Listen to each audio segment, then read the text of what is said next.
Ngayon mga ka-hoops, ito po yung athlete namin na natalo. Anong masasabi mo sa laban mo sa Quezon High?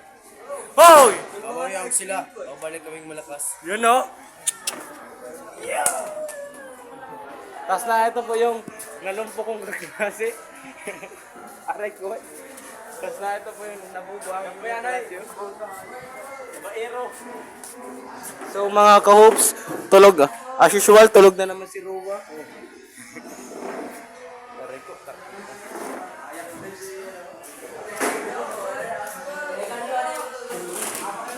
Kasi mong sako, inaantok na rin. Dahil pinaasa. Parang ating birthday boy. Tol Danis! Kami pong